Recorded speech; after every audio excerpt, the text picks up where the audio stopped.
আমরা গতদিন আলোচনা করছিলাম হায়াসোমাস এক্সপিরিয়েন্স ডাক্তারের কাছে যায়। এক্সপিরিয়েন্স মানে হলো যার কাছে গেলে আমার ঝুঁকি থাকবে না। ওষুধ খাইয়ে তো কিছু অ্যাগ্রাভেশন হতেই পারে, ওষুধ খাইয়ে তো নতুন কোনো দুই একটা প্রবলেম আসলেও আসতে পারে, বা যে প্রবলেম আছে সেটা বেড়ে যেতে পারে। তো এক্সপিরিয়েন্স ডাক্তার অ্যাটলিস্ট সেটা কিভাবে ম্যানেজ করা যাবে সেই গাইডটা করতে পারবে। হায়াসোমাস এইরকম ডাক্তারকে খোঁজে, তাই না? গতদিনের শেষ কথা ছিল আমার এটা। তো হায়াসোমাস এমন ডাক্তারের কাছে যাবে না যার অভিজ্ঞতা নাই, যার এক্সপিরিয়েন্স নাই। আর যদি যায় সেটা হবে খুব রেয়ার ঘটনা। ঠিক আছে, আমরা অনেকেই চেম্বার দিয়ে দিলাম, আমরা এর আগেও এই কাজই হতো। তখন চেম্বারে যেই পেশেন্ট আসে সেই হায়াস হয়ে যায়, বেলেডোনা হয় না হলে হায়াসোমাস হয়ে যায়, আগে তাই হইতো। তো পরে অনেক চিন্তা ভাবনা করে দেখলাম, যৌক্তিকভাবে, আমি যুক্তিগুলো গতদিন আলোচনা করেছি, যৌক্তিকভাবে দেখলাম যে আসলে নতুন ডাক্তার বা যাদের অভিজ্ঞতা নাই তাদের কাছে হায়াসোমাস যদি যায়, টোটাল হায়াসোমাসকে যদি আমি পার্সেন্টেজে করি তাহলে 5 to 10% হায়াসোমাস তার কাছে যায় না। অথচ সে সময় আমরা এই বিভিন্ন লেকচার শুনে বা শিখে আমরা খালি হায়াসোমাসই দিয়ে যেতাম। তো এইটা আমাদের মাথায় রাখতে হবে, ঠিক আছে? তো আপনি জানেন, আমাদের সবারই জানা আছে, প্রত্যেকটা শহরে দেখবেন, ইভেন দেন মফস্বল বলতে আমি বুঝাচ্ছি থানা পর্যায়ে, থানা লেভেলেও দেখবেন যে অনেক পপুলার ফার্মেসি আছে, পুরনো ফার্মেসি আছে। আমাদের রাজশাহীতে আছে হ্যানিম্যানিয়ান ফার্মেসি, সেই ব্রিটিশ পিরিয়ড থেকে, হ্যাঁ, পাকিস্তান পিরিয়ড বা ব্রিটিশ পিরিয়ড থেকে একদম পুরনো চেম্বার। আপনাদের অঞ্চলেও খেয়াল করে দেখবেন এরকম ফার্মেসি আছে না? সিরাজগঞ্জেও আছে, নোয়াখালীতেও আছে, সব জায়গায় আছে, ঢাকাতেও আছে। তো এই চেম্বার গুলাতে খেয়াল করে দেখেছেন যে তাদের সাইনবোর্ডে লেখা থাকে যে সেই 1953 সাল থেকে প্রতিষ্ঠিত, লেখা থাকে না, 53 সাল প্রতিষ্ঠা, 53 সাল বা 60 সাল বা 80 সাল লেখা থাকে না? দেখেছেন সাইনবোর্ডের নিচে থাকে, তাই না? আবার দেখবেন যে অনেক চেম্বারে লেখা থাকে যে গত লেখা থাকে কি যে 30 বছরের অভিজ্ঞতা সম্পূর্ণ, লেখা থাকে না, প্র্যাকটিসের অভিজ্ঞতা 30 বছর, মানে ভাষা এইভাবেই থাকে যে বোঝায় যে সে অনেক অভিজ্ঞ, 50 বছরের অভিজ্ঞতা, 20 বছরের অভিজ্ঞতা, এরকম লেখা থাকে না, অনেক চেম্বারে দেখবেন লেখা থাকে। তো কেন তারা এরকম লেখে কখনো ভেবে দেখেছেন? কেন আপনাকে আপনার দোকানের সাইনবোর্ডে লিখতে হবে যে আপনার 30 বছরের অভিজ্ঞতা, 20 বছরের অভিজ্ঞতা, আমি 20 বছর ধরে প্র্যাকটিস করছি, 40 বছর ধরে আমি প্র্যাকটিস করতেছি? কেন লিখতে হবে যে 1960 সালে প্রতিষ্ঠিত? কেন আপনাকে মানুষকে বলতে হবে? কেন বলেন তো? Idea any? খুব ইজি।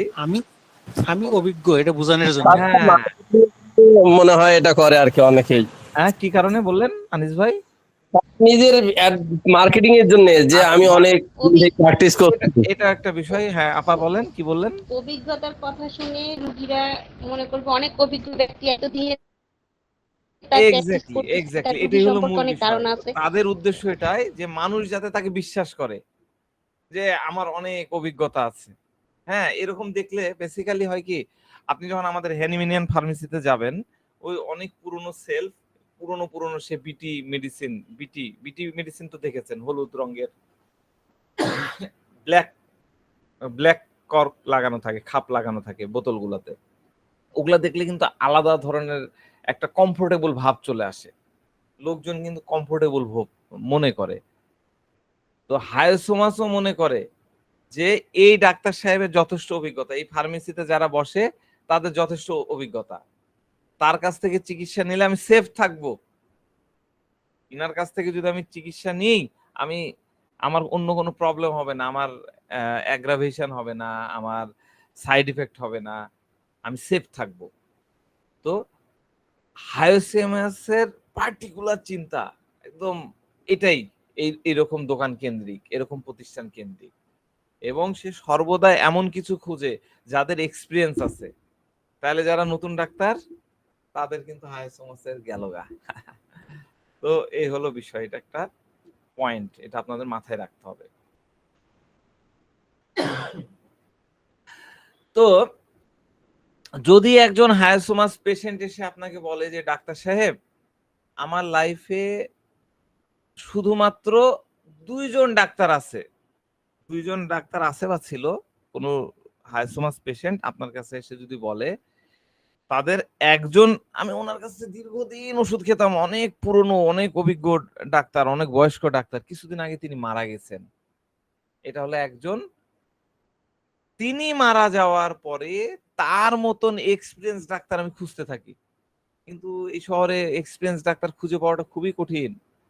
অনেক খোঁজাখুঁজি করে আমি আপনার সম্পর্কে জানতে পেরেছি, আপনারও অনেক বছরের এক্সপিরিয়েন্স আছে, আপনি হোমিও কলেজে পড়ান, আপনি পিএইচডি করেছেন, হ্যাঁ আপনি অনেক, আপনার চেম্বারে অনেক স্টুডেন্ট আসে, আপনি অনেককে পড়ান, আমি শুনেছি, এই জন্য আমি আপনার কাছে আসছি। তাহলে কি বুঝলেন, হায়াসোমাসের দুটা পেশেন্ট, এই দুটা ডাক্তার, একটা হলো যিনি মারা গেছেন অনেক এক্সপিরিয়েন্স ছিল, তার কাছে ওষুধ খাইতো, এবার সে মারা যাওয়ার পরে আমি আমার মতন একজন কম বয়স্ক পার্সনকে নিয়ে দেখতে যাচ্ছে, যে দেখতে একটু বাচ্চা বাচ্চা লাগে, তার কাছেও আসছে, কারণ সে খোঁজ খবর নিয়ে আসছে যে আমার ডিগ্রি আছে, আমার স্টুডেন্ট আছে, আমি কলেজে হোমিওপ্যাথিক কলেজে জব করি এবং আমার মানে এক্সপিরিয়েন্স অনেক, ঠিক আছে।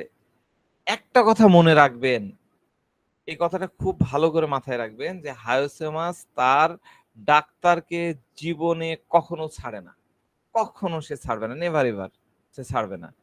একবার যদি হায়াসোমাস একটা ডাক্তারের কাছে ট্রিটমেন্ট শুরু করলো, তাহলে এটা তার জন্য খুব ডিফিকাল্ট হয়ে যায় ওই ডাক্তারকে চেঞ্জ করা, সে কখনোই ডাক্তারকে চেঞ্জ করবে না। সে একজন ডাক্তারের কাছে বহু বছর লেগে থাকে। আমরা অনেক রুব্রিক্স, আমাদের এখানে রুব্রিক্স লাভার অনেক ডাক্তার সাহেব আছেন, তারা বলবে বেডরিমেন তো আছেই স্যার, অমুক আছে তমুক আছে। তো আমার নতুনদের জন্য আমি অত রুব্রিক্সের কথা বলতে চাই না, এরা কিন্তু বহু বছর ধরে লেগে থাকে, কারণ তারা খুব ফেয়ারফুল ব্যক্তি, খুবই ভীত প্রকৃতির, সাথে সাথে এরা খুব সাসপ্রেশিয়াস। ওই যে সাসপ্রেশিয়াসের সংজ্ঞা কি দিয়েছিলাম, কার মনে আছে? What is suspicious? ভুলে গেছেন? ডাউট কি সাসপ্রেশিয়াস কতদিন তো বললাম। সন্দেহপ্রবণ। না না, এইভাবে বললে তো হবে সন্দেহ। না, ওইভাবে বললাম না। স্ট্যাগ হয়ে যাওয়া স্যার। হ্যাঁ থ্যাংক ইউ, ও, আপনি মনে হ্যাঁ। রেখেছেন, একটা জায়গায় স্ট্যাগ হয়ে যায়, ওই জায়গার বাইরে সে যাবে না। সাসপ্রেশিয়াসের অনেক বড়, আপনি যখন সন্দেহ বলবেন অনেক কিছু বোঝায়, কিন্তু হায়াসোমাসের সাসপ্রেশিয়াসনেস হচ্ছে একটা জায়গায় স্ট্যাগ হয়ে যায়, একটা জায়গায় আটকে যায়। ওই ডাক্তারের ক্ষেত্রেও তাই, সে একটা জায়গায় আটকে যায়, অন্য জায়গায় সে যেতে পারে না। তারা সাসপেক্ট করে যে তারা যদি নতুন একটা ডাক্তারের কাছে যায়, সম্ভবত নতুন ডাক্তার তাকে বুঝতে পারবে না, ফলে তার যে কেসটা আছে সেটা স্পয়েল হয়ে যাবে, নষ্ট হয়ে যাবে, বিগড়ে যাবে, এটা তার মধ্যে ভয় কাজ করে, সে খুব ফেয়ারফুল হয়ে পড়ে। তো আপনি যদি রোগীর কাছ থেকে শোনেন, তাহলে সে বলবে আমি কখনোই নতুন ডাক্তারের কাছে যাই না, আমি সব সময় আমার নিজের ডাক্তার, আমার যে পার্সোনাল, আমার যে ফ্যামিলি ডাক্তার, হ্যাঁ আমরা কিন্তু লিখি, আমরা লিখতে পারি, আমরা কি লিখি, ফ্যামিলি কনসালটেন্ট লিখি না আমাদের কার্ডের নিচে, তো এরা কিন্তু ওই ওই ফ্যামিলি বানায় ফেলে এই ডাক্তারকে। আমি সব সময় আমার নিজের ডাক্তারের কাছে যেতে পছন্দ করি, রুগীরা এসে বলে, এমনকি ওই ডাক্তার যদি খুব দূরেও থাকে তবুও তার কাছে যাবে, সে প্রয়োজন হলে ফোন করবে, ফোনে না পেলে সে ফিজিক্যালি যাবে। ধরেন যে আমার একটা হায়াসোমাস পেশেন্ট, সে গোপালগঞ্জে আছে, সে, আমি যতই বলি যে ডক্টর বাসার হচ্ছে আমার আমার একদম ফটোকপি, আপনি তার কাছ থেকে নেন না, সে তার কাছ থেকে না, সে আমার সাথে কমিউনিকেট করে, হ্যাঁ আপনি বলে দেন আমি বাসার কাছ থেকে নিব, কিন্তু আপনি বলেন, আপনি কনফার্ম করে দেন, সব কিছুতে সে আমার সাথে কানেকশনে থাকবে। বুঝতে পারছেন? যত দূরে থাক তবুও সে করবে। যখনই তার মানে রুগীরা বলে, যখনই আমার কোনো সমস্যা হয় আমি সাথে সাথে তাকে কল করি। আমি কখনো অন্য কারো কাছ থেকে ওষুধ নিই না, আমি শুধুমাত্র আমার নির্দিষ্ট ডাক্তারের কাছ থেকে ওষুধ নিই, কারণ আমি সাসপেক্ট করি নতুন ডাক্তার আমাকে বুঝতে পারবে না এবং আমার কেস স্পয়েল করে দেবে, কেসটা নষ্ট করে দেবে। সুতরাং এই মনোভাবটাই হলো সাসপিশিয়াসনেস, এবং সে ওই একটা জায়গায় স্টাক হয়ে থাকে। বিষয়টা আমার মনে হয় আপনারা ক্লিয়ার হতে পেরেছেন। পরের যে রুব্রিক্সটা, সেটা আমি তো রেপার্টরি বন্ধ করে দিলাম। তো আমাদের একটা রুব্রিক্স আছে না, কশাস। আমি রুব্রিক্সটা লিখে দিচ্ছি, আমার কাছে রুব্রিক্সটা তোলা নাই, তোলা থাকলে দিতাম। কশাস, হোয়াট ইজ কশাস? আমি পড়াইছিলাম না, কশাস, অ্যাংশাস, অ্যালার্ট, তারপরে কশাস অ্যাংশাস, আমার মনে হয় আমি পড়াইছিলাম না, ওপিয়াম না কি যেন পড়াতে যে পড়াইছিলাম, আমার মনে পড়ছে না। তো কশাসের বিষয়টা তো আপনারা জানেন। সাসপিশিয়াসের মূলত তার সাসপিশিয়াসনেসের কারণেই হায়োসোমাসকে কশাস তৈরি করে ফেলে। কশাস হলো একটা কি অ্যাডজেক্টিভ, তাই না? এটা হলো সতর্ক, সাবধানী, বা এরা অনেকটা বিচক্ষণ টাইপের। এটা এমন একটা আচরণ বা মনোভাব বোঝায় যেখানে ঝুঁকি এড়াতে বা ভুল প্রতিরোধ করতে অতিরিক্ত সচেতনতা দেখা যায়। আমি বিস্তারিত আলোচনা করছিলাম, আজকে আর আলোচনা কশাস নিয়ে করছি না। তো মূল বৈশিষ্ট্য কি কশাসের? কশাসের মূল বৈশিষ্ট্য হচ্ছে ঝুঁকি এড়ানো। ঝুঁকি এড়ানো। He is cautious while investing money. সে যখন টাকা ইনভেস্ট করে, বিনিয়োগ করে, তখন খুব সতর্ক থাকে, কোন শেয়ার মার্কেট, কোন শেয়ারে আমি ইনভেস্ট করব, কি করব, সব ইয়ে করে। এটা কশাস। কশাসের আরেকটা হলো ধীর এবং পরিকল্পিত সিদ্ধান্ত। ধীর এবং পরিকল্পিত সিদ্ধান্ত। Doctor are cautious in diagnosis rare disease. ডাক্তাররা রেয়ার ডিজিজ মানে বিরল রোগ চিকিৎসার ক্ষেত্রে খুব সাবধান থাকে, খুব কশাস থাকে। আর কি হয়, সম্ভাব্য বিপদ সম্পর্কে সজাগ থাকে। Be cautious of stray dogs at night. রাত্রেবেলা রাস্তা দিয়ে যখন কুকুর থাকে, রাস্তাতে যায়, তখন সে কুকুরের প্রতি সজাগ থাকে। তার মানে কশাস মানে কিছু করা বা ঘটার আগে টেক কেয়ার করা, অতিরিক্ত যত্ন নেওয়া। মানে কিছু করার আগে হায়োসোমাস কিছুটা ওপিয়ামের মতো। ওপিয়াম সম্পর্কে আমরা কি জানতাম? ওপিয়াম সবসময় অ্যালার্ট। অ্যালার্ট কাকে বলে? একদম কান খাড়া অ্যালার্ট। এই যে আমরা এই যে রাজশাহী শহরে আপনারা ইয়েতে দেখেছেন, একদম নদীর কিনারা বরাবর পানি চলে আসছে। হ্যাঁ, এই ওখানে একটা স্কেল থাকে পানির লেভেল, ওইখানে মার্ক করা থাকে। তো এখন যেটা হচ্ছে সেটা রেড অ্যালার্ট, যে কোনো মুহূর্তে পানি ঢুকে পড়তে পারে শহরের মধ্যে। তার জন্য যত ধরনের সতর্কতা সেটা নিয়ে রেখেছে। তো ওপিয়াম আমরা জানি, ওপিয়াম হচ্ছে অ্যালার্ট। যখনই একজন ওপিয়াম পেশেন্ট, হ্যাঁ, ফার্স্ট টাইম আপনার কাছে আসবে, কোন একটা ওপিয়াম পেশেন্ট আপনার কাছে প্রথমবার আসলো, তখন পেশেন্ট কি বলে জানেন? বলে, ডাক্তার সাহেব, আমি আগেও হোমিওপ্যাথিক মেডিসিন খেয়েছি, আমার এই অসুখ হয়েছিল, আমি এটার জন্য হোমিও ওষুধ খাইছিলাম। ওই ওষুধ খাওয়ার পরে ডাক্তার সাহেব আমার সমস্যা আরো বেড়ে গেল, আমার সমস্যা অ্যাগ্রাভেট করলো, এতই বেড়ে গেল কি বলবো ডাক্তার সাহেব, আমার পক্ষে আর সহ্য করাটা খুব কঠিন ছিল। যা হোক, যেভাবে হোক, পরে অবশ্য ওটা ভালো হয়ে গেছে। এখন আমি আপনার কাছে এমন মেডিসিন চাই না ডাক্তার সাহেব, যেটাতে আমার সমস্যা আবারও অ্যাগ্রাভেট করে। ওপিয়াম রুগী সেই কথাই বলবে। বুঝতে পারছেন? ওপিয়াম রুগী যখন প্রথম আপনার কাছে আসবে, তখন সে বলবে যে, ডাক্তার সাহেব, এর আগের বারে আমি যখন হোমিও ওষুধ খাইছিলাম না, তখন আমার সমস্যাটা অনেক বেড়ে গেছিল, অ্যাগ্রাভেট করছিল। উফ, কি কষ্ট। যাক, পরে এই ওই করে আমার এটা ভালো হয়েছে। তো এবার আমি ডাক্তার সাহেব আপনার কাছে আবার আসছি, আপনার অনেক নাম ডাক শুনে আসছি। তো আপনি আমাকে আবার এমন ওষুধ দিয়েন না যাতে আমার সমস্যাটা আবার অ্যাগ্রাভেট হয়ে যায়। রুগী কিন্তু এই কথাটা বলবে। কিন্তু হায়োসোমাস পেশেন্ট যদি আপনার ডাক্তারের কাছে আসে, হোমিও ডাক্তারের কাছে আসে, তখন সে বলবে যে, ডাক্তার সাহেব, আমি এর আগে যে ডাক্তারের কাছে চিকিৎসা নিয়েছিলাম, তার ওষুধ খাওয়ার পরে কিন্তু আমার যে কমপ্লিকেশন তৈরি হয়েছিল কিছু, সেটা নিয়ে আমাকে সাফার করতে হয়েছে।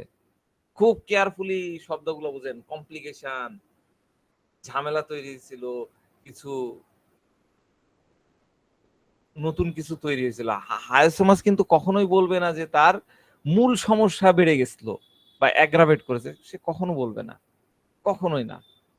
মূল সমস্যার জন্য সে ওষুধ খেয়েছে, সেটার কিছু পরিবর্তন হয়নি, কিন্তু হায়োসোমাসের ভয় কি থাকে? নতুন কোনো সমস্যা দেখা দিয়েছে, নতুন কোনো কমপ্লিকেশন দেখা দিয়েছে ওষুধ খাওয়ার পরে, এরপরে সে ওই হোমিও ওষুধ খাওয়া ছেড়ে দিয়েছে, কারণ কমপ্লিকেশন।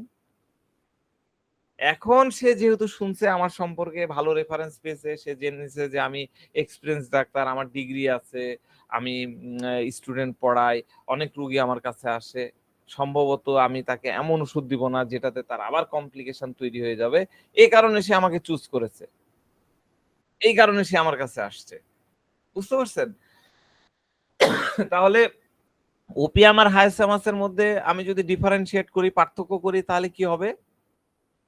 ওপিয়াম সে প্রবলেম বেড়ে গেলে ভয় পায়, প্রবলেম বিগ হয়ে গেলে ভয় পায়, অ্যাগ্রাভেট হলে কেয়ারফুল হয়ে যায়, এই ফেয়ারফুল হয়ে যায়।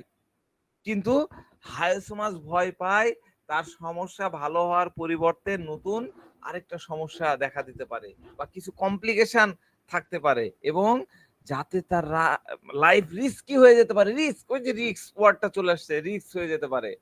রিস্ক হায়াসোমাসের লাইফে ম্যাটার করে, সুতরাং সে কাউকে বিশ্বাস করতে পারে না,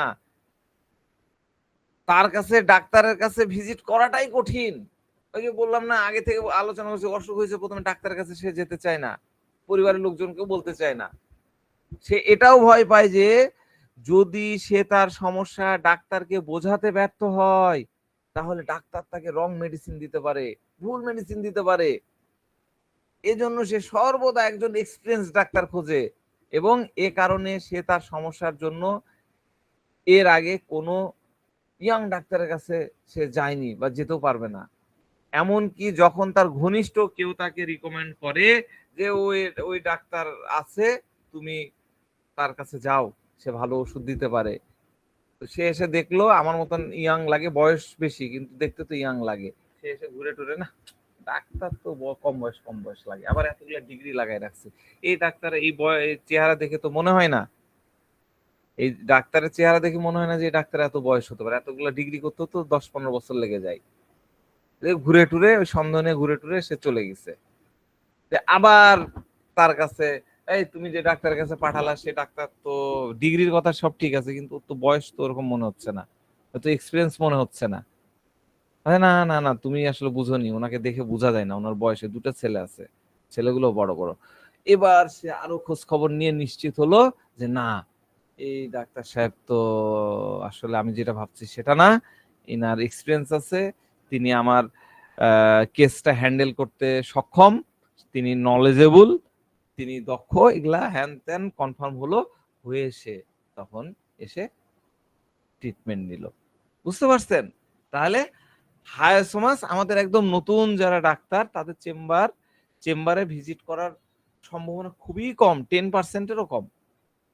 তাহলে আপনারা কি শিখবেন না হায়াসোমাস? অবশ্যই শিখবেন। হায়াসোমাস দিয়ে আমাদের চেম্বার চলবে, অনেক কিছু হবে, আমি আলোচনায় আসছি, দেখেন কিভাবে।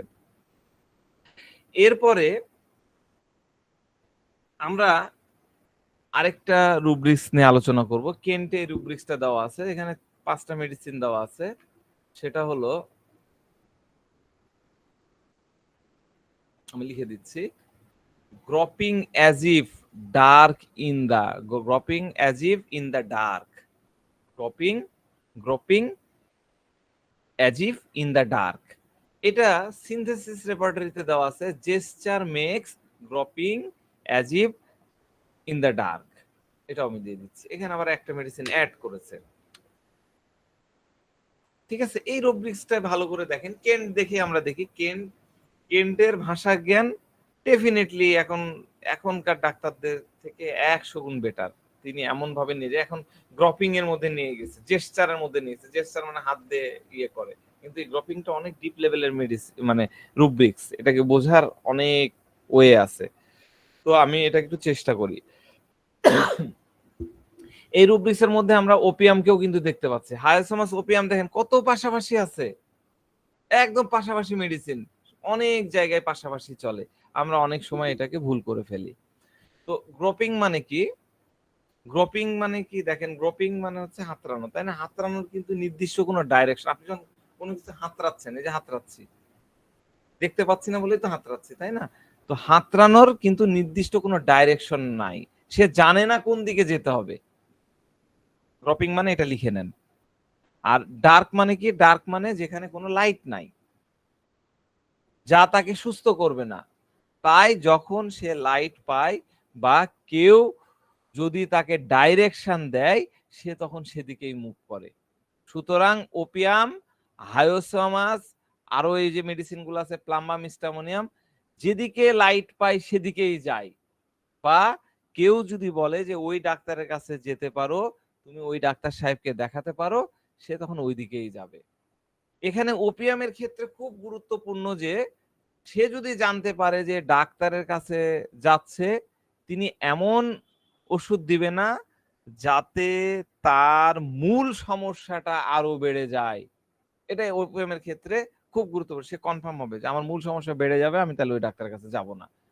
আর হায়োসোমাসের জন্য ইম্পর্টেন্ট হলো যখন সে লাইট পায় যে এরকম একজন ডাক্তার আছে যিনি খুব অভিজ্ঞ, এডুকেশনাল কোয়ালিফিকেশনও ভালো, অনেক রুগী তার কাছে ভালো হয়েছে, এবং তিনি তার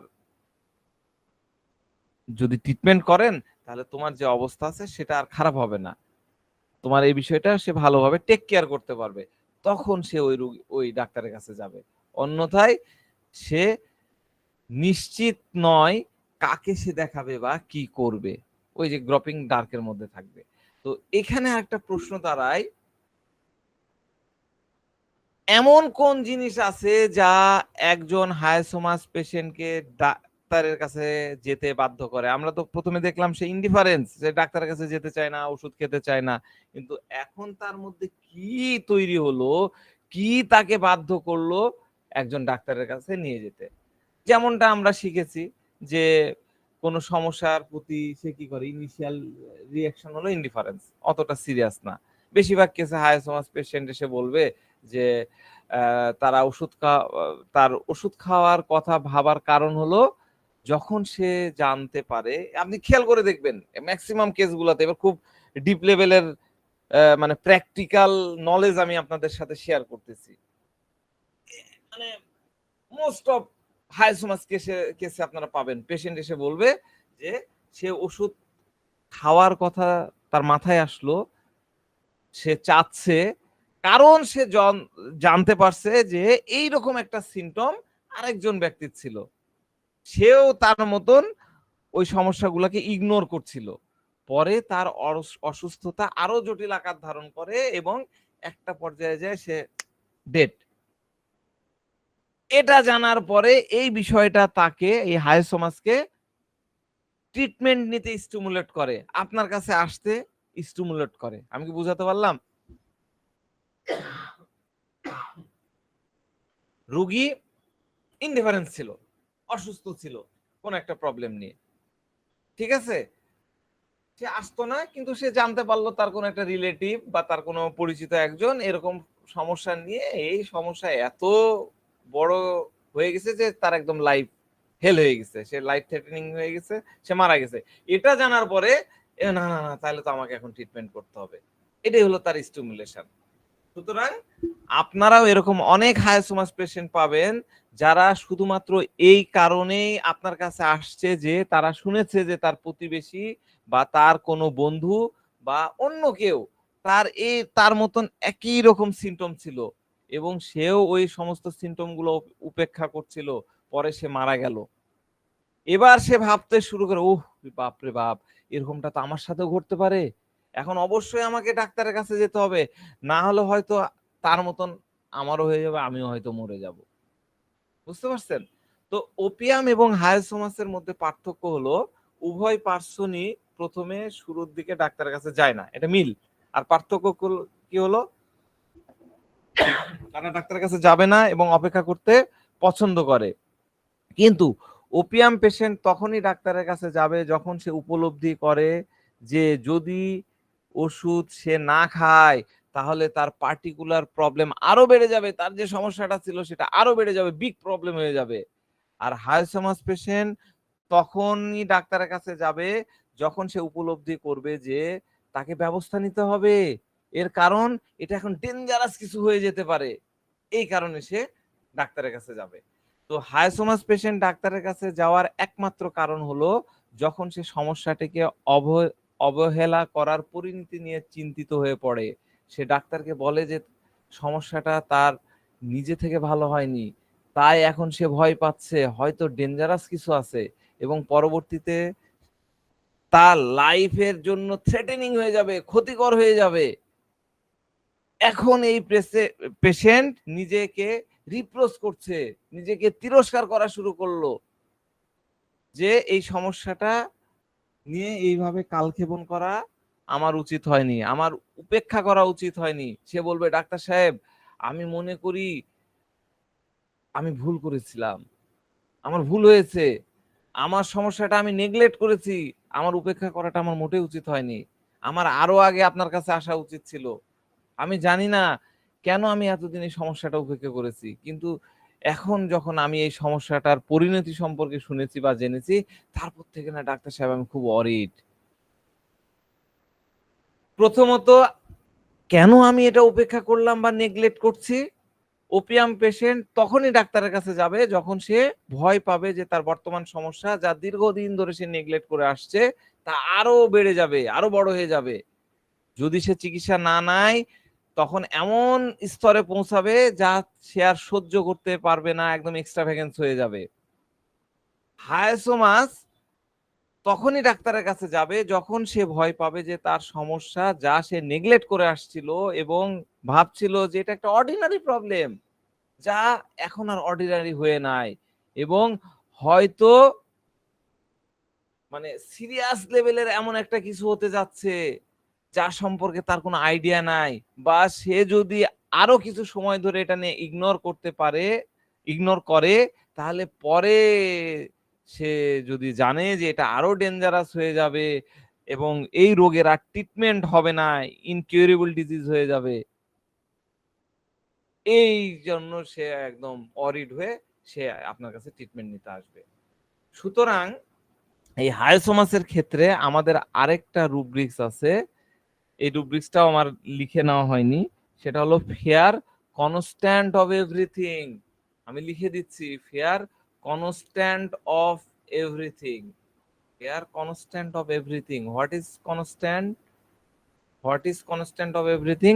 অনেক পেশেন্ট আছে আপনারা পাবেন যারা তার একটা সমস্যা অনুভব করা শুরু করলো, তখন তারা ভাবে ঠিক আছে 1 সপ্তাহ ওয়েট করি, 1 সপ্তাহ গেল, এরপরে ভাবে আচ্ছা আরেকটু ওয়েট করি, 2 সপ্তাহ গেল, আরেকটু দেখি, 3 সপ্তাহ গেল, এইভাবে 1 মাস 2 মাস পার হয়ে গেল। কিন্তু যখনই তারা উপলব্ধি করা শুরু করে যে সমস্যাটা তার জীবন থেকে আর দূর হচ্ছে না, কনস্ট্যান্ট হয়ে গেছে, তার লাইফের মধ্যে থেকে গেছে, সেটা কমছেও না বা যাচ্ছেও না, তখন তার মধ্যে ভয় তৈরি হয়। এভরিথিং মানে কি? হোয়াট এভার, সবকিছু, সমস্ত কিছু, সম্পূর্ণ অংশ। বুঝতে পারছেন? তো এই পেশেন্টের আরেকটা বৈশিষ্ট্য হলো যে তার সমস্যা সম্পর্কে তথ্য পাওয়ার কোনো সোর্স সে ছাড়তে চায় না।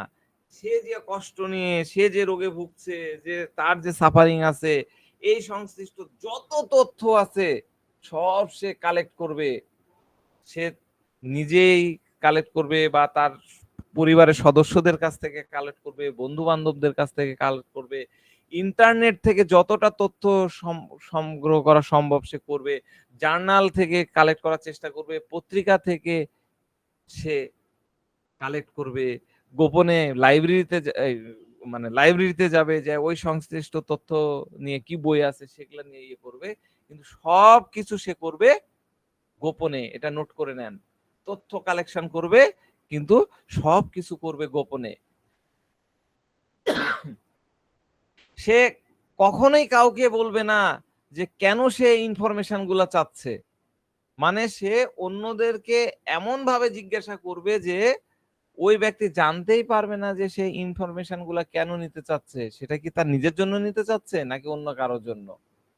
ইন্টারনেটে তাদের সমস্যা খুঁজতে গিয়ে সে শুধুমাত্র সেই লেভেলে পড়বে, সেই লেভেল পর্যন্ত পড়বে যেখানে বলা হয়ে থাকে যে ধরেন কথার কথা একটা প্রোস্টেট ক্যান্সার হয়েছে, তাহলে বা ওই যে প্রোস্টেট ইয়ে হয়ে গেলে আমাদের যে পিভিআর তারপরে ওগুলা বেড়ে যায়, তো ওই লেভেল পর্যন্ত সে পড়বে যে লেভেল পর্যন্ত সেটা নিয়ে চিন্তার কিছু থাকে না, সব একদম ইটিওলজি একদম শেষ পর্যন্ত সে কিন্তু ঘাঁটতে যাবে না। যে পর্যন্ত তার মনে হবে যে না চিন্তার কিছু নাই সে পর্যন্ত পড়বে। যদি আপনারা শুধুমাত্র এমন সিম্পটম মানে আহ, আপনি যদি কোনো পেশেন্টের মধ্যে পান যে সে শুধুমাত্র এই আহ, লেখা দেখলো একটা আর্টিকেল বা একটা জার্নালে যে এইটুক যদি সিম্পটম থাকে তাহলে আপনার কোনো টেনশন নাই, তাহলে ও ওইটুকু মিলা ঠিক আছে, আমার তো এরকম নাই, হ্যাঁ ওখানে তো লেখা আছে যে ডেঞ্জার নাই, আমি তাহলে নিশ্চিত। কিন্তু যদি তার সমস্যা বা সিমটম সম্পর্কে কোনো ডেঞ্জারাস তথ্য লেখা থাকে তাহলে সে অ্যাকসেপ্ট করবে না, না না না এই এই তথ্যটা আসলে আমার সাথে মিলছে না, আমার সাথে যায় না, এটা প্রাসঙ্গিক না, আমার সাথে রিলেভেন্ট না, এই সিমটম তো আমার সাথে মিলছে না, এইভাবে সে ওটাকে ইগনোর করবে। আমি বুঝাতে পারলাম? ভালো করে বোঝেন, আমি আরেকটু বুঝাচ্ছি, এটা কিন্তু ক্যারেক্টার মানুষকে বোঝার। তো হায়াসোমাস পেশেন্ট তার ডিজিজ, ডাক্তারের কোয়ালিফিকেশন, এক্সপিরিয়েন্স সম্পর্কে জিজ্ঞাসা করতে পছন্দ করে, শুধুমাত্র এটা নিশ্চিত হতে যে এই ব্যক্তি সঠিক ওষুধটাই আমাকে দিবে বা সে যে সঠিক ডাক্তারের কাছে এসেছে এই কারণে। কিন্তু ডাক্তারের কাছে যখন সে এই বিষয়গুলা জিজ্ঞাসা করবে তখন সে খুব কেয়ারফুলি জিজ্ঞাসা করবে, সে কখনোই ডাক্তারকে অফেন্ড করবে না। ঠিক আছে, আপনার সাথে এমন ভাবে কথা বলে, এটা এগুলা কিন্তু অ্যাটিটিউড, আমরা কি বলি, আমরা জেস্চারের মধ্যে এগুলাকে ফেলি। এগুলা ভালো করে নোট করে রাখবেন, এগুলা কোনো বইয়ে পাবেন না, এই জিনিস আপনি কখনোই বইয়ে পাবেন না। আপনাকে এই এক্সপিরিয়েন্স গুলো আমি শেয়ার করছি, এই এক্সপিরিয়েন্স গুলো আপনারা আপনাদের চেম্বারেও দেখতে পাবেন। এই ব্যক্তি এমন ভাবে আপনার সাথে কথা বলবে, ডাক্তারের সাথে কথা বলবে, সে ডাক্তারকে কখনোই অফেন্ড করবে না, খুব পোলাইট ম্যানারে ভদ্রচিত ভাবে সে জিজ্ঞাসা করবে। যেমন সে বলতে পারে এই কথাগুলোই বলে, কিন্তু বলে যে ডাক্তার সাহেব আপনি যদি কিছু মনে না করেন তাহলে আমি কি আপনাকে আপনার কাছ থেকে একটা বিষয় জানতে পারি, আপনাকে কি একটা বিষয় জিজ্ঞাসা করতে পারি, আমি কি আমার সমস্যা সম্পর্কে দু একটা প্রশ্ন করতে পারি, আপনি যদি কিছু মনে না করেন। আপনার নলেজ নিয়ে আমার কোনো সমস্যা নেই ডাক্তার সাহেব, কিন্তু আমি আসলে আমার স্যাটিসফ্যাকশনের জন্য আমি আসলে একটু জানতে চাচ্ছি, আপনি কি ডাক্তার সাহেব আমার মতন এরকম কেস এর আগে দেখেছেন, আমার মতন কেস কি আপনি চিকিৎসা করেছেন, এই টাইপের কেস কি আপনি এর আগে কখনো সারাইছেন, আপনি কিছু মনে করেন না প্লিজ ডাক্তার সাহেব, হ্যাঁ আমি যে রোগে ভুগছি এ সম্পর্কে কি আপনার অভিজ্ঞতা আছে, ইত্যাদি ইত্যাদি নানান ধরনের কথা বলবে, কিন্তু এত পোলাইটলি বলবে, এত সুন্দর করে বলবে যে আপনি যদি কিছু মনে না করেন নোট করে নেন, এগুলো মনে থাকে না। হ্যাঁ, এই অ্যাটিটিউড গুলো আপনার চেম্বারে আপনি পাবেন। তো হায়াসোমাসের পেশেন্ট ডাক্তারের ক্যাপাবিলিটি এবং তার সাকসেস সম্পর্কে যতটা সম্ভব তথ্য সংগ্রহ করার চেষ্টা করবে এবং সেটা অত্যন্ত গোপনে চেষ্টা করবে।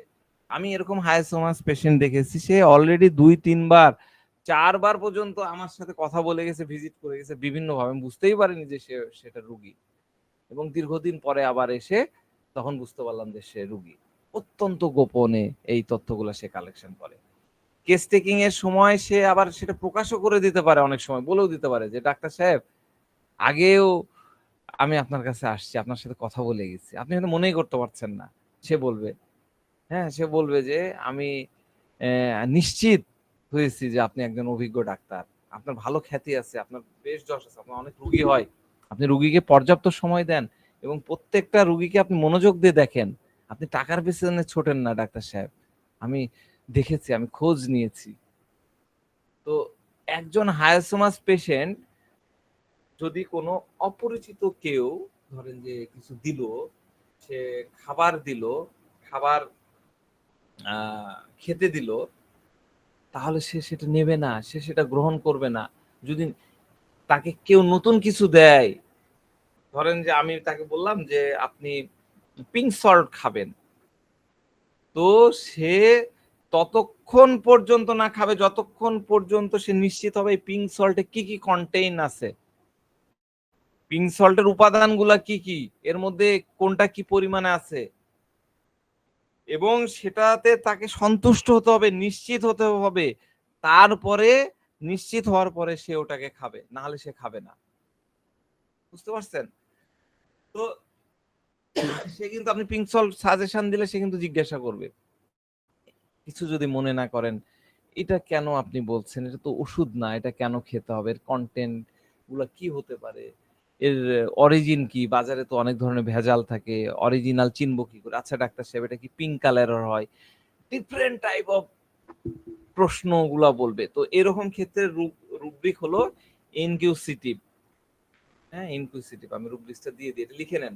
ইনকিউসিটিভ যদিও রেফার্ড করা আছে, এর আগে আমি বলেছিলাম রেফার্ড করা আছে কিউরিয়াসের মধ্যে, কিন্তু এই দুই আলাদা রুব্রিক্স। কেন্টের আর্লিয়ার স্টেজে ইনকিউসিটিভ এর মধ্যে হায়াসোমাস ছিল না, পরের স্টেজে তিনি কিন্তু হায়াসোমাস ঢুকাইছেন, এবং হায়াসোমাস এই ইনকিউসিটিভ দিয়ে হায়াসোমাসকে চেনা যায়। এই রুব্রিক্সটা আমাদের চেনা দরকার, কিন্তু এখনকার রেপার্টরি করে ফেলেছে কি, এখন প্যাক্ট করে ফেলেছে। কিউরিয়াসের বিষয়টাই আলাদা, কিউরিসিটির বিষয় আলাদা, আর ইনকিউসিটিভের বিষয় আলাদা। আমি এটা নিয়ে মনে হয় পার্থক্য এর আগে বলেছিলাম কিউরিয়াস পড়াতে যে। তো যাক, আমি অল্প অল্প করে আলোচনা করি। তো পেশেন্ট আসছে, আপনি জিজ্ঞাসা করলেন যে আমরা কিভাবে দেখেন, আমার কিন্তু খুবই কমন প্রশ্ন, আপনারা যারা প্র্যাকটিস করেন দুই একজন, আমি ডক্টর বাশারের কথা জানি, ডক্টর বাশার আছে কিনা এখানে, আছেন ডাক্তার বাশার, উনি সম্ভবত এই প্রশ্নগুলো করেন, যেহেতু ওনার দুই একটা কেস আমার সাথে উনি শেয়ার করেন। আমার ধারণা আপনারাও দুই চারজন এই এগুলো করেন, কারণ এটাতেও প্রথম অল্পতেই কেস পাওয়া যায়। সেটা হলো যে আমরা ফার্স্টে জিজ্ঞাসা করি যে আপনি আমার সম্পর্কে খোঁজ পেলেন কোথায় থেকে, আমার সম্পর্কে আপনি জানলেন কিভাবে, আপনাকে কেউ আমার কাছে পাঠাইছে, আপনি কি কোনো রেফারেন্সে এসেছেন, এই প্রশ্নগুলো আমরা জিজ্ঞাসা করি। এটা কিন্তু কথার কথা না, এর কারণ আছে। আপনি কেন আমাদের কাছে আসলেন, আপনি কিভাবে আসলেন, কোত্থেকে আমাদের সম্পর্কে জানলেন, এই প্রশ্নগুলো আমরা করি, আপনারাও এই প্রশ্নগুলো করবেন। তো হায়াসোমাস পেশেন্ট যদি হয়, তাহলে বলে হ্যাঁ ডাক্তার সাহেব আমি অনেক খোঁজাখুঁজি করেছি, প্রথমে আমি জানতে চেয়েছি, আমি প্রথমে খুঁজছিলাম যে আমি কোন ডাক্তারের কাছে যাব, আমি কাকে দেখাবো,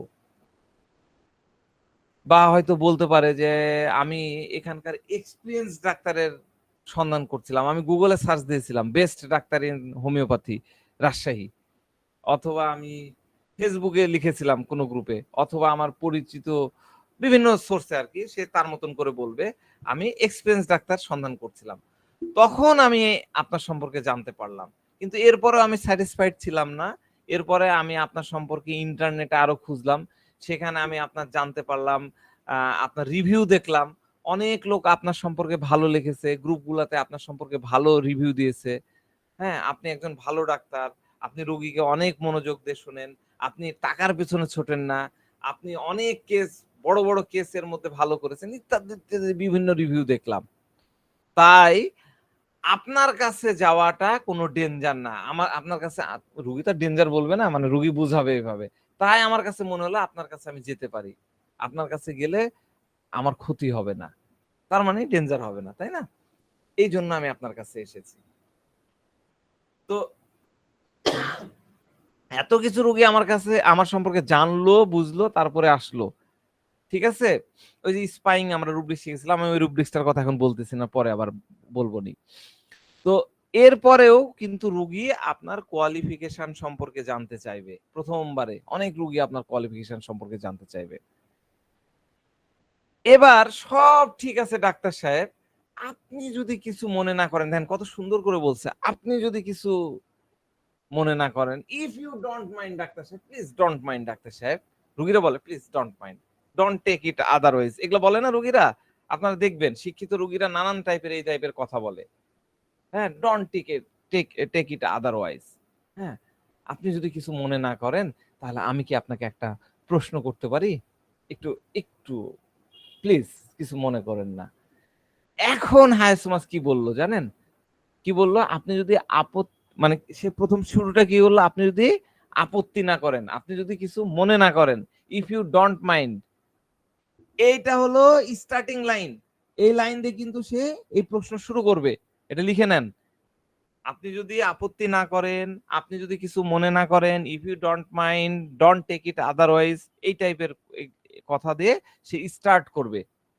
যখনই হায়াসোমাস একজন ডাক্তারের কাছে এসে প্রশ্ন করবে, তখনই কিন্তু এই ইফ ইউ ডোন্ট মাইন্ড এই কথাটা বলবে, এটা লিখে নেন এবং মনেও রাখবেন। এরপরে বলবে যে আমি জানি যে আপনি খুব ভালো ডাক্তার, আপনি আপনার কোয়ালিফিকেশন, আপনার স্টাডি নিয়ে নো ডাউট, আমার কোনো ডাউট নাই। কিন্তু কেউ যদি আমাকে জিজ্ঞাসা করে যে তুমি একজন ডাক্তারের কাছে গেলা, তুমি কি তার কোয়ালিফিকেশন সম্পর্কে জানো? তোমার কি তোমার তো তার কোয়ালিফিকেশন সম্পর্কে জানা উচিত। আমি ডাক্তার সাহেব আমার নিজের জন্য আমি জানতে চাই না, আমার আমার প্রয়োজন নাই ডাক্তার সাহেব, কিন্তু আমার বাসায় মনে করেন, আমার বাসায় গেলাম, আমার ওয়াইফ তো জানতে চাইতে পারে যে তুমি যে ডাক্তারের কাছে গেলা তিনি কি কোয়ালিফাইড ডাক্তার, তার কোয়ালিফিকেশন কি, তুমি কি প্রশ্নটা করছিলা? তো ডাক্তার সাহেব প্লিজ বেয়াদবি নেবেন, এই ওয়ার্ডটাও কিন্তু এরা ইউজ করে, ডাক্তার সাহেব বেয়াদবি নেবেন না।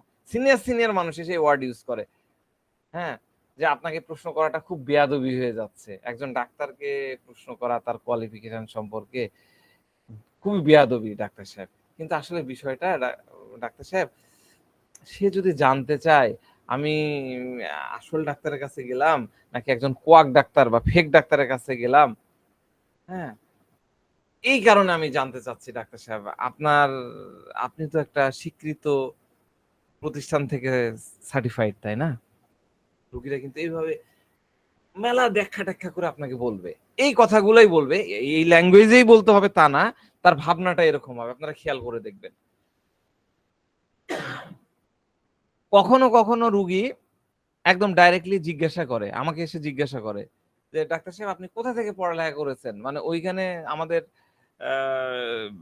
দরজায় আমাদের সাইনবোর্ডে লেখা আছে যে ডক্টর মোস্তাক আহমেদ, আমরা দুজন ডাক্তার বসি, তিনি লেখা থাকে, তার পাশে লেখা আছে হচ্ছে বিএইচএমএস, ব্র্যাকেটে দেওয়া আছে ডিইউ, আর তারপরে হোমিওপ্যাথিক কনসালটেন্ট দেওয়া আছে, আর আমার আমার নামের নিচে লেখা আছে ডিএইচএমএস, ব্র্যাকেটে দেওয়া আছে ঢাকা, তারপরে বিএসসি অনার্স, এমএসসি, তারপরে পিএইচডি ফেলো, এগুলা লেখা আছে।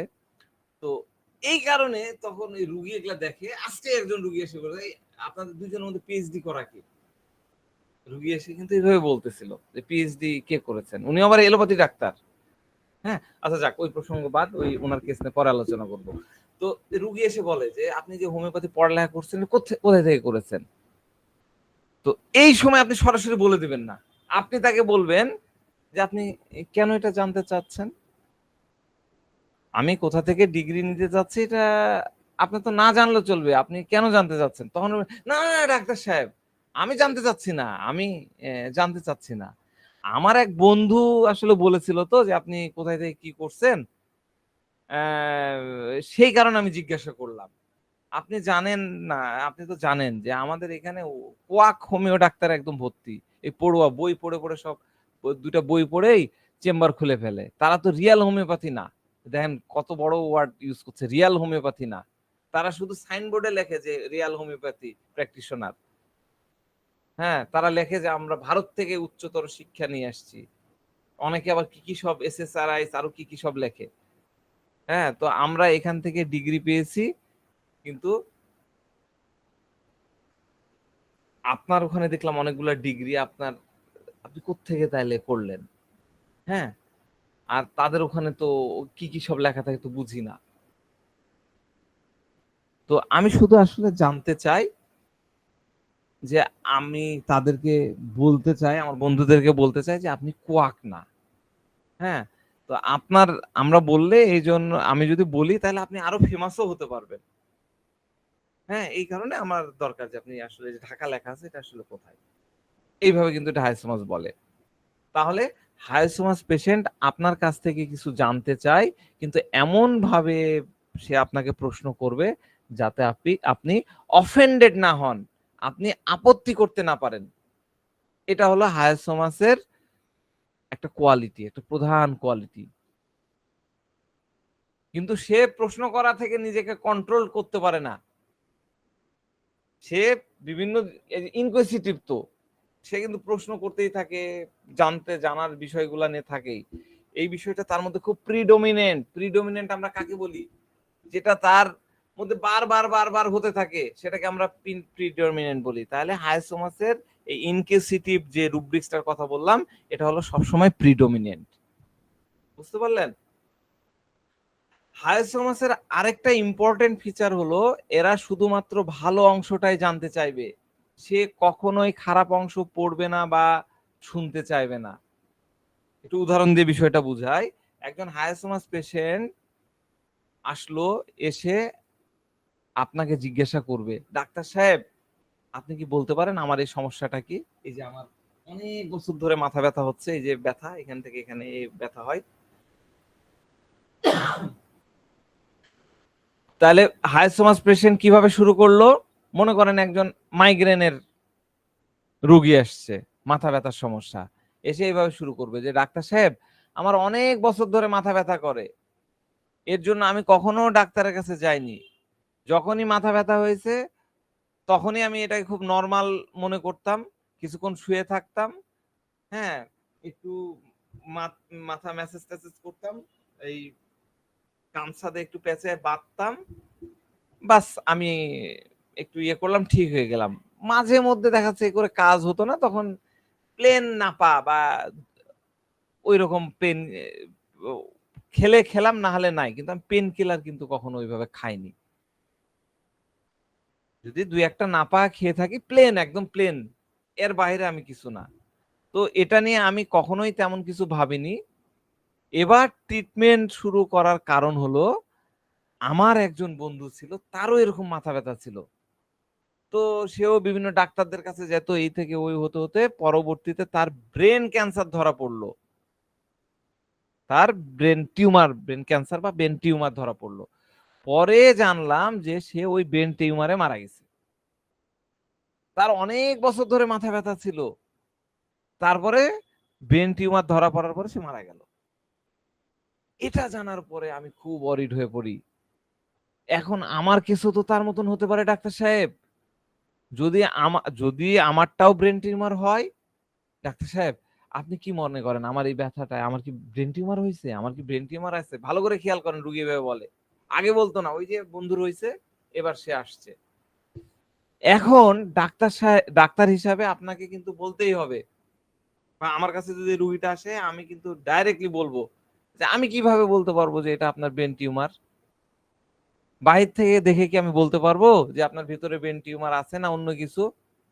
আপনার যদি ব্রেন টিউমার নিয়ে বেশি ভয় লাগে তাহলে আপনি একটা সিটি স্ক্যান করাতে পারেন, আপনি একটা সিটি স্ক্যান বা একটা এমআরআই করান। না না না ডাক্তার সাহেব, আমি জাস্ট আপনার কাছে জানতে চাই, আপনার মতন একজন এক্সপিরিয়েন্সড পারসন, আপনার এক্সপিরিয়েন্সে কি বলে, এই ব্যথাটা কি শুধু এমনি ব্যথা ব্যথা নিছক মাথা ব্যথা, নাকি এটা ব্রেন টিউমার বা এই টাইপের কিছু? এবার তখন আপনি বলেন বা আমাকে বলতে হবে, ভাই আমি কিন্তু এভাবে বলতে পারবো না। আপনি যদি ওরিড হন, হ্যাঁ, আপনি যদি মনে করেন যে আপনার ব্রেন টিউমারের জন্য মাথা ব্যথা হচ্ছে, তাহলে আমি লিখে দিচ্ছি, আপনি ইনভেস্টিগেশন করে দেখেন। আর আপনি যদি এইভাবে আমাকে জিজ্ঞাসা করেন যে এটা ব্রেন টিউমার নাকি শুধু মাথা ব্যথা, আমি কিন্তু বলতে পারবো না। এই এবার দেখবেন যে রুগী একদম থেমে গেছে। ঠিক আছে, তাহলে এখানে আমরা কি পেলাম? হায়োসোমাস রোগী খুব ইনকিউসিটিভ, সে জানতে চায় কিন্তু সে গোপনে জানতে চায়। পেশেন্ট খুব এরকম, আপনি যখন এরকম তাকে বলবেন খুব লো টোনে বলে, ডাক্তার সাহেব আপনার কি মনে হয় এই সমস্যাটা কি, এটা কি খুব ডেঞ্জারাস কিছু?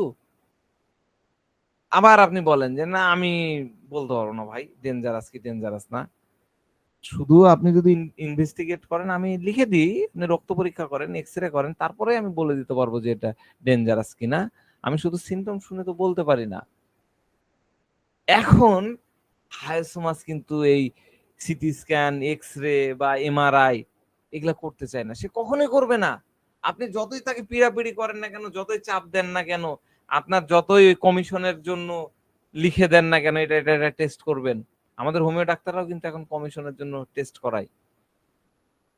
ঠিক আছে, এটা আমি পার্সোনালি নীতিগতভাবে পছন্দ করি না, আমার তো দরকারই নাই ওই কমিশন নেওয়ার বা খাওয়ার। ঠিক আছে, তা আপনি যতই তাকে পিড়াপিড়ি করেন, হায়োসোমাস একদিকে খুবই বেশি ইনকিউসিটিভ, অন্যদিকে সে ইনভেস্টিগেশন করতে চায় না। এটা একটা অদ্ভুত ক্রিয়া, সে ইনভেস্টিগেশন করবে না। সেই ইনফরমেশন কালেক্ট করবে, কিন্তু যখনই ইনভেস্টিগেশনের পালা আসবে তখনই বলে না না, না, আমি ডাক্তার সাহেব করবো না।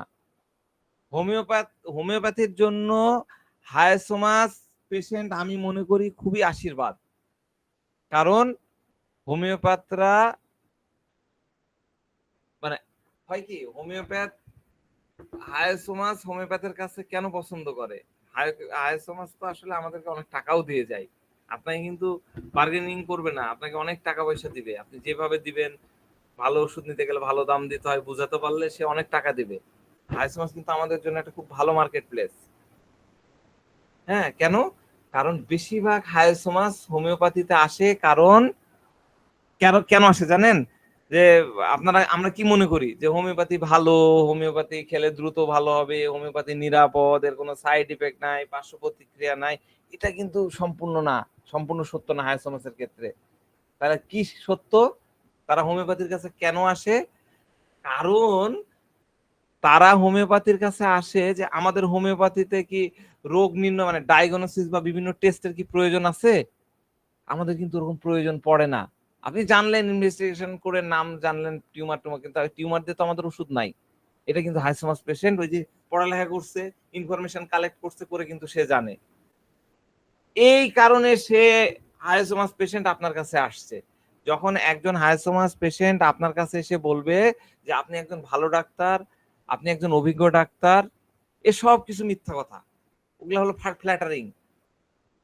হ্যাঁ, ওগুলা আপনাকে সে ফ্ল্যাটার করছে, আপনাকে ইনসাইট করছে। তার মূল কারণ হলো আপনি যখন রোগীকে বলবেন ঠিক আছে আমি আপনাকে ব্লাড টেস্ট দিচ্ছি, আপনাকে এক্স-রে লিখে দিচ্ছি, আপনি এই যে সিটি স্ক্যানটা লিখে দিচ্ছি, করে নিয়ে আসেন। কেন ডাক্তার সাহেব? কেন আমাকে সিটি স্ক্যান করতে হবে? কেন আমাকে ব্লাড টেস্ট করতে হবে? কেন? আপনি যে জানতে চাচ্ছেন আপনার এটা কি হয়েছে, মাথা ব্যথাটা কোত্থেকে হচ্ছে, আপনার কোত্থেকে কি সমস্যা হচ্ছে, এটা জানবেন না? আর আমিও তো নিশ্চিত হতে পারতেছি না যে আপনার ভিতরে কি হচ্ছে, আপনি কেন সাফার করছেন। এই জন্য আমি আপনাকে ইনভেস্টিগেশন দিতে চাচ্ছি।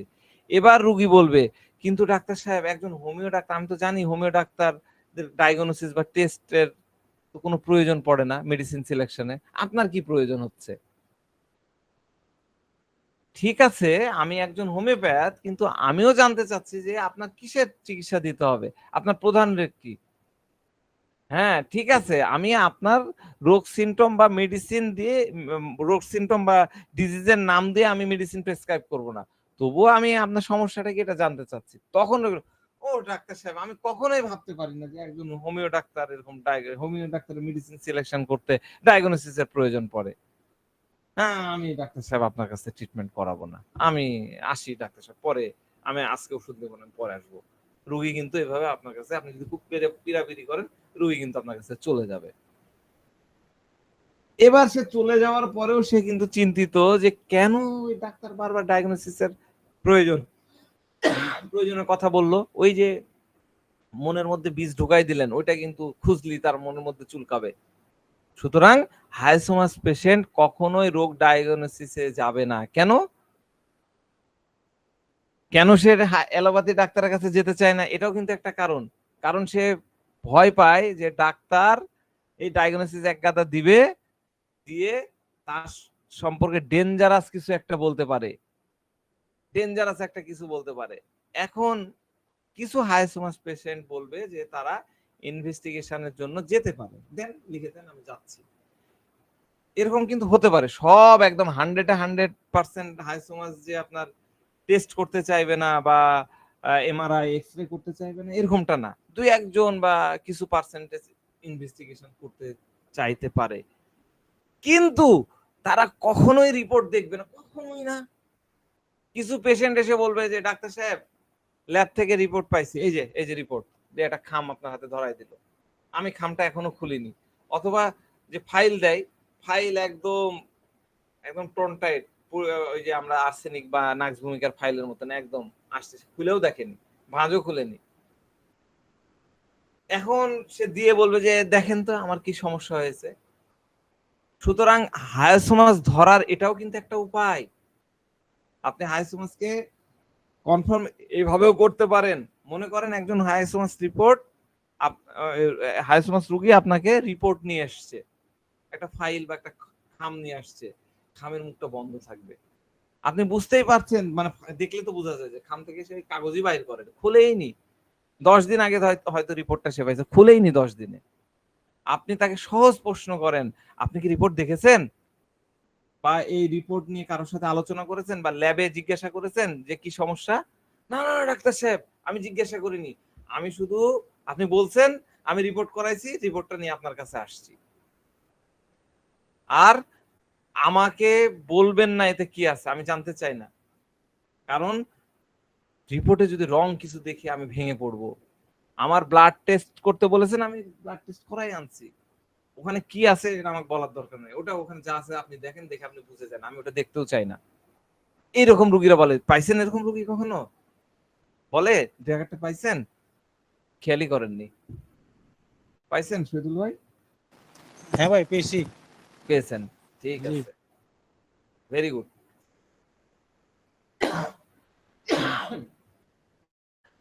তো আমি দেখতে চাই না রিপোর্টে কি আছে, যদি আমি রিপোর্টে কিছু দেখি তাহলে তো আমি ওখানেই শেষ, আমি ওখানেই কলাপস হয়ে যাবো ডাক্তার সাহেব।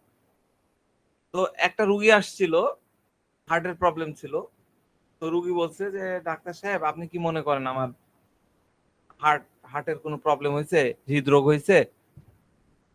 বললাম যে হ্যাঁ হতে পারে, তো এটা তো আমি কনফার্ম না, আপনার সিমটম শুনে হলেও হতে পারে, তো আপনি কি জানতে চান? এটা জানতে গেলে আপনাকে ইসিজি করতে হবে, বা আপনি একটা ইকোকার্ডিওগ্রাম করে নিয়ে আসেন, আর আর কয়েকটা টেস্ট লিখে দিচ্ছি সেগুলা করাতে হবে। না না ডাক্তার সাহেব আমার লাগবে না, আপনার ওষুধ দেন, আপনার ওষুধ খেলে আমি ঠিক হয়ে যাব, আপনি ওষুধ দেন।